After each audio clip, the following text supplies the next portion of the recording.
क्योंकि इस घटना ने एक बार फिर से बहुत सारे सवालों को जन्म दिया है।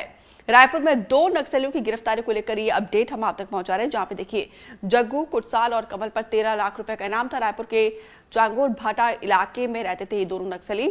किराए के मकान से सोने के बिस्किट और कैश भी बरामद किया गया है। देखिए जहां पे ये रहते थे वहां पर सोने के बिस्किट बरामद किए गए हैं।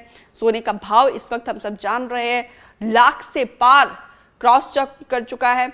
और साथ ही इनके पास से यहाँ पे जहाँ पे रह रहे थे वहां से कैश भी बरामद किया गया है।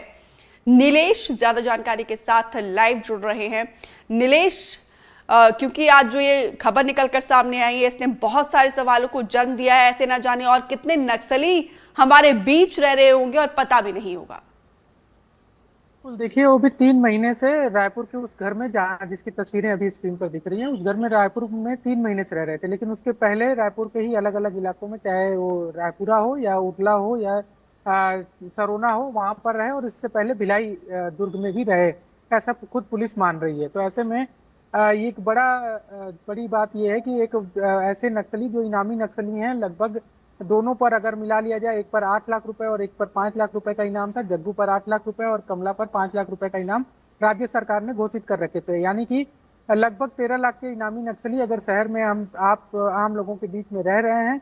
जैसा कि बातचीत में जब कुछ लोगों से, हालांकि ऑन कैमरा तो लोग बातचीत करने के लिए तैयार नहीं थे, लेकिन ऑफ कैमरा जो बातचीत हुई थी, जो आसपास रहते थे, उनका ये कहना था कि सुबह नियमित रूप से अपने काम पर निकलते थे, देर रात 7, साढ़े 7, 8 बजे ये वापस आते थे, घर में ही रहना होता था।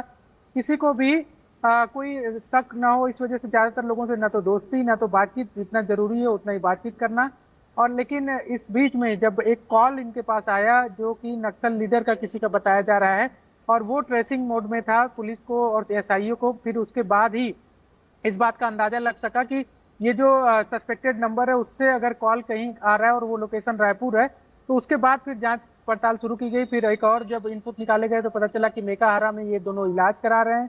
जग्गू को पथरी हुई है और मालती जो है उनको, माफ करिएगा, कमला जो है उनको भी कुछ बीमारी है जिसको लेकर इलाज कराया जा रहा है। और उसके बाद ट्रेसिंग की गई और इन दोनों को गिरफ्तार किया गया। तो ये एक अपने आप में बढ़िया मामला तो है ही है, साथ में ये भी बताता है कि किस तरह से अर्बन नेटवर्क जो है इलाकों के, वो नक्सलियों के, वो इन इलाकों में किस तरह से सक्रिय हैं। क्योंकि कई बार हमने देखा है कि जब छोटे स्तरों पर बड़ा आंदोलन होता है, जैसे मान लीजिए कि किसी मजदूर वर्ग का बड़ा आंदोलन हो रहा है किसी फैक्ट्री में, या फिर किसी सरकार के खिलाफ जो कर्मचारी वर्ग है उनका बड़ा आंदोलन होता है, तो उसमें कई बार चीजें जो है वो हिंसक रूप ले लेती हैं, कई बार बड़ी घटनाओं में वो तब्दील हो जाती हैं। तो जी। ऐसे में माना जाता है कि इस तरह के जो लोग होते हैं, जो अर्बन नक्सल संगठन से जुड़े होते हैं या अर्बन में विस्तार करते हैं, उनकी बड़ी भूमिका होती है, क्योंकि इन लोग भी मजदूरी के काम से जाया करते थे। तो ऐसे में लोगों का माइंड वॉश करना, फिर संगठन से लोगों को जोड़ने के लिए कोशिश करना, शहरों में नेटवर्क तैयार करना, इसमें बड़ी भूमिका होती है। और ये दोनों की गिरफ्तारी इस बात का पूरा जिक्र कर रही है, संकेत दे रही है कि 2008 में जो बड़ी कार्रवाई की गई थी रायपुर में, जिसमें डगनिया इलाके से गिरफ्तारी की गई थी मालती की, जो सेंट्रल कमेटी मेंबर जो हाल ही में 4 दिन पहले मारे गए अबूझमाड़ में रामचंद्र रेड्डी, उनकी पत्नी थी, उसकी गिरफ्तारी के बाद से एक अंदाजा रायपुर में फिर कोई दूसरी घटना 2008 के बाद से नहीं हुई थी जिसमें नक्सल इनपुट कुछ मिल रहा हो। इसके पहले 2005 में जरूर एक पुलिस ब्यूरो मेंबर भी गिरफ्तार किए गए थे, लेकिन उसके बाद से लगातार नहीं, ऐसी कोई घटना नहीं हुई थी। लेकिन अब अगर हुई है तो इस बात के संकेत है कि और भी लोग इसमें शामिल हो सकते हैं, और भी ऐसे लोग हो सकते हैं जो इनको सहयोग किए हों, जंगल से लाकर शहर में इनको बसाने में इनकी मदद की हो, और कुछ और बड़ी साजिश रची जा रही हो, इससे भी कोई इनकार नहीं किया जा सकता। नीलेश, नक्सलियों की रीढ़ तो टूट गई है, लेकिन अर्बन नक्सली की जमीन कितनी मजबूत है ये खबर उसी की तस्दीक करती है। फिलहाल इन दोनों के पास जहां पर ये रह रहे थे वहां से कितना सोना बरामद किया गया और कितना कैश की जब्ती की गई है? देखिए, जो पुलिस के द्वारा जो जानकारी दी गई है उसके मुताबिक सोने की एक बिस्किट यानी कि 10 ग्राम का एक सोना बरामद किया गया है।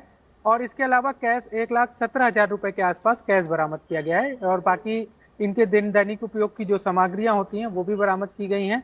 चर्चा इस बात की थी कि क्या इनके पास हथियार भी था कोई, और हथियार भी क्या जब्त किया गया, तो इसको लेकर अभी कोई स्पष्टीकरण नहीं दिया गया, स्पष्टता से कोई बात नहीं रखी गई है। बताया जा रहा है कि हथियार जैसी चीज बरामद नहीं हुई है, लेकिन इसको लेकर कोई आधिकारिक बयान नहीं है। जो बड़े पैमाने पर जो जब्तियां हैं उनमें बड़ी बात यही है कि एक सोने की बिस्किट और दूसरा जो है वो 1 लाख रुपए से अधिक कैश। अब मजदूरी करने वाले व्यक्ति के पास 1 लाख रुपए से अधिक का कैश और उसके अलावा सोने की बिस्किट बरामद होना, किराए के मकान में रह रहे थे इन लोग, ये भी बड़े सवाल खड़े करते हैं कि इनके पास पैसे भी पहुंच रहे हैं। बिल्कुल। इनके अब और उस पैसे का उपयोग किस लिए किया जाना था, ये भी एक जांच का विषय है कि 1 लाख रुपए से अधिक का कैश जो बरामद हुआ है उसका उनका उपयोग क्या था। क्या ये सिर्फ इनके अपने खर्च के लिए थे या फिर कुछ लोगों को इसमें जोड़ने और उस पे प्रचार प्रसार के लिए इसका उपयोग किया जाना था, ये जांच का विषय है दीपिका। बिल्कुल, फंडिंग कहां से हो रही है और कौन कौन लोग शामिल है, ये तमाम सवालों के जवाब पुलिस खंगाल रही होगी। उम्मीद करते हैं कि जल्दी इस नेक्सस का भी भंडाफोड़ हो। फिलहाल विस्तार से जानकारी देने के लिए नीलेश, आपका बहुत बहुत शुक्रिया।